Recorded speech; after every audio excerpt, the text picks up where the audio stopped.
거룩하신 우리 하나님 아버지, 우리 하나님은 오늘 또 우리와 함께 하시기를 원합니다. 이 새벽 민명부터 또 저녁에 잠자리에 들 때까지 하나님이 도우셔서 우리의 걸음걸음과 우리의 모든 삶이 성령 인도받게 도와주시고 하나님의 말씀이 이루어지는 삶을 살게 도와주시며 우리를 통하여 하나님의 살아계신 것과 오늘 또 역사하시는 분인 것을 드러낼 수 있도록 도우시고 인도하여 주시옵소서. 감사하고 예수님의 이름으로 기도합니다. 아멘. 하늘에 계신 우리 아버지여, 이름이 거룩히 여김을 받으시오며 나라의 임하옵시며 뜻이 하늘에서 이룬 것 같이 땅에서도 이루어지이다. 오늘날 우리에게 일용할 양식을 주옵시고 우리가 우리에게 죄 지은 자를 사하여 준 것 같이 우리 죄를 사하여 줍시고 우리를 시험에 들게 하지 마옵시고 다만 악에서 구하옵소서. 나라와 권세와 영광이 아버지께 영원히 싸움나이다. 하나님의 말씀은 야고보서 4장 11절 12절 보겠습니다. 야고보서 4장 11절 12절입니다. 같이 읽겠습니다. 시작. 형제들아 서로 비방하지 말라. 형제를 비방하는 자나 형제를 판단하는 자는 곧 율법을 비방하고 율법을 판단하는 것이라. 내가 만일 율법을 판단하면 율법의 준행자가 아니요 재판관이로다. 입법자와 재판관은 오직 한 분이시니 능히 구원하시기도 하시며 멸하기도 하시느니라. 너는 누구이기에 이웃을 판단하느냐. 영적 생활은 자기의 위치, 또 자기가 어디에 있는지를 제대로 알 때 영적 생활은 제대로 할 수가 있습니다. 우리가 하나님을 몰랐을 때에는 우리 인간이 모든 만물 중에 으뜸이요, 우리 인간 위에는 아무도 없고 아무 존재도 없다는 생각을 이렇게 가지고 살았습니다. 그러다 보니까 모든 만물 위에 인간이 바로 이제 왕처럼, 또 오늘 나와 있는 입법자처럼, 또 재판관처럼 그런 관점을 가지고 이제 세상을 바라보고 이제 그렇게 살았다는 것이죠. 그러나 우리가 하나님을 안 다음부터 알게 된 것, 또 진실을 깨닫게 된 것은 우리를 지으신 분이 있다는 사실이고 또 그분에 의해서 우리가 산다는 것이고 그분의 뜻을 따라서 살아야만이 제대로 산다고 하는 것을 이제 우리가 알게 된 것입니다. 우리가 만일 이렇게 이 사실을 간과하면 역시 우리도 불신자들이 갖고 있는 그런 잘못된 판단, 잘못된 그런 사고방식을 역시 교회 안에서도 가지게 되는 것입니다. 내가 지금 어디에 있는가, 우리가 지금 어디에 있는가 하는 것을 분명히 깨달아라는 것은 나를 지으신 분이 있고 나를 이끌어 가신 분이 있다고 하는 사실을 제대로 이렇게 알라고 하는 것이죠. 이렇게 신앙생활은 사실 이 땅에서 홀로 이루어지는 것이 아니라 사람과 사람 사이에서 이루어지기 때문에 어쩔 수 없이 사람을 보게 되어 있고 또 사람의 말을 들을 수밖에 없고 눈에 보이는 것, 귀에 들리는 것을 믿을 수밖에 없습니다. 그러다 보니까 은연중에 입에서 나오는 말이 저 사람은 신앙이 좋다, 또 신앙이 없다, 저 사람은 잘한다, 저 사람은 못한다, 이런 말들을 많이 하게 되고 또 말을 하지 아니할지라도 마음속에 이렇게 판단하게 되는데 오늘 말씀은 이제 그러한 일을 행함에 있어서 한 번쯤은 생각하라는 것입니다. 과연 내가 그렇게 사람을 판단할 만한, 형제나 자매를 판단할 만한 그런 위치에 내가 서 있느냐는 것이죠. 결론은 아니라는 것입니다. 오늘 말씀에 이렇게 되어 있습니다. 11절에 보시면, 야고보 4장 11절에 보시면, 자, 네가 만일 율법을 판단하면 율법의 준행자가 아니요 재판관이로다 이렇게 말하고 있습니다.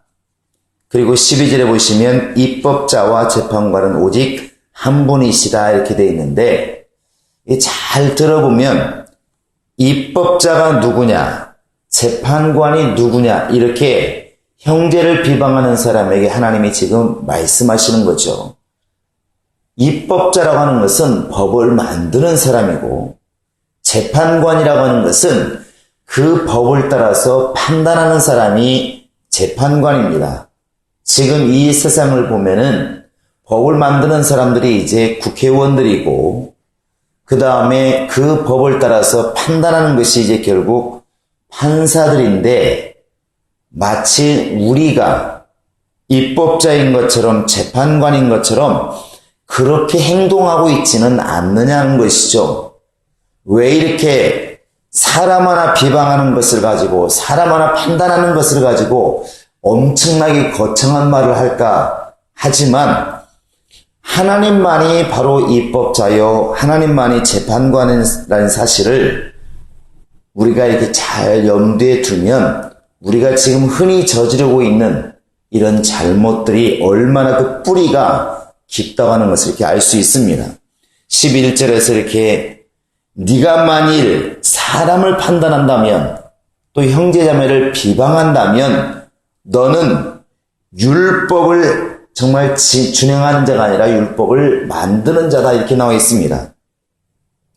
왜 이렇게 말을 하냐면 우리는 지금 법을 만드는 자가 아니라 법을 지키는 자고 우리는 판단하는 재판관이 아니라 그 재판관의 판단을 받는 어찌 보면 이 판단을 받아야 될 존재라는 것이죠. 이것을 사람들이 이렇게 많이 간과한다는 것입니다. 왜 형제를 비방하는 이걸 가지고 율법을 어겼느니 율법을 네가 판단하는 재판관이니 이렇게 엄청난 말을 할까? 율법 자체가 말하고 있는 것이 바로 그런 것이기 때문에 그렇습니다.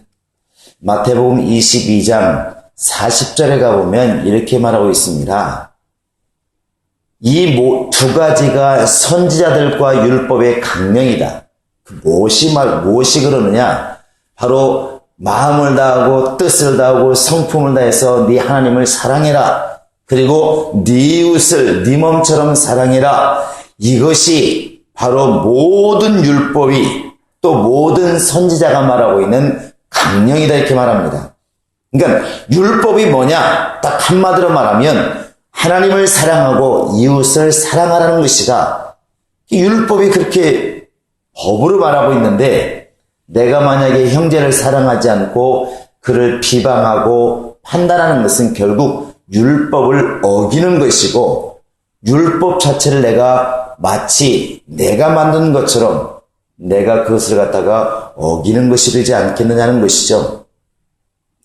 그래서 우리가 형제 사랑하는 것, 또 형제를 비방하는 것, 우리 인간의 본성을 따라서 자연스럽게 나오는 것일지 몰라도 본성을 따라 살지 말고 말씀을 따라 이렇게 살라는 것이죠. 성경에서는 누누이 말하고 있습니다. 형제를 판단하는 것이나 비방하는 것이나 이 뒤에는 네가 곧 그를 세우신 하나님을 비방하는 것이 담겨 있다. 우리 한번 로마서 2장을 한번 보시겠습니다. 자, 로마서 한번 2장을 보시면 1절 한번 보실까요? 1절. 자, 2절까지 시작. 그러므로 남을 판단하는 사람아 누구를 막론하고 네가 핑계하지 못할 것은 남을 판단하는 것으로 네가 너를 정죄하매니 판단하는 네가 같은 일을 행함이니라. 이런 일을 행하는 자에게 하나님의 심판이 진리대로 되는 줄 우리가 아노라. 그리고 3절에 가시면 뒤에 보시면 하나님의 심판을 피할 줄로 생각하느냐 이렇게 반문하고 있습니다. 근데 우리 사람 입장에서는 너무나 쉽게 사람이 옳다 그르다 저 사람의 신앙이 좋다 나쁘다 저 사람이 옳다 뭐 이런 말들을 쉽게 하고 쉽게 생각하는데 사실은 그 사람을 판단하는 그 판단이 결국 나를 판단하는 것이고 그 사람을 헤아리는 것이 곧 나를 헤아리는 것이다. 결국 네가 남을 갖다가 하나님을 배제하고 판단하는 것은 궁극적으로 하나님의 심판을 네가 자초하는 것이다. 이렇게 말하고 있고, 또 뒤에 한번 로마서 14장을 보시기 바랍니다. 로마서 14장에 보시면 1절, 2절 한번 읽어볼까요? 시작. 믿음이 연약한 자를 너희가 봤되 그의 의견을 비판하지 말라. 어떤 사람은 모든 것을 먹을 만한 믿음이 있고 믿음이 연약한 자는 채소만 먹느니라. 사람을 이렇게 비판하지 말라. 이렇게 나와 있는데 궁극적으로 왜 비판하지 말라고 그랬을까? 10절 한번 읽어보시겠습니다. 10절 시작. 네가 어찌하여 네 형제를 비판하느냐? 어찌하여 네 형제를 업신여기느냐? 우리가 다 하나님의 심판대 앞에 서리라. 이렇게 되어 있습니다.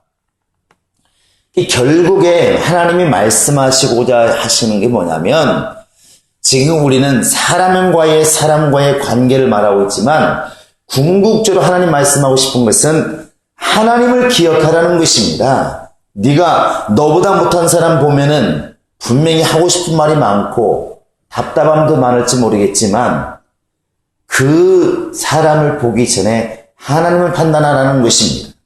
너가 정말 하나님 앞에서 그 사람을 비판할 만한 과연 네가 그런 사람인가? 네가 그런 위치에 있느냐는 것이죠. 네가 과연 입법자고 네가 재판관이냐? 사실은 아니라고 하는 것을 지금 말하고 있는 것입니다. 그래서 진정으로 신앙이 좋은 사람은, 신앙이 정말 좋다는 사람은 이렇게 남을 비판하고 판단하는 이런 것으로 자신을 드러내는 것이 아니라 설사 그런 위치에 있을지라도 하나님을 기억하고 하나님께서 판단하시리라 하는 것이 정답이라는 것이죠.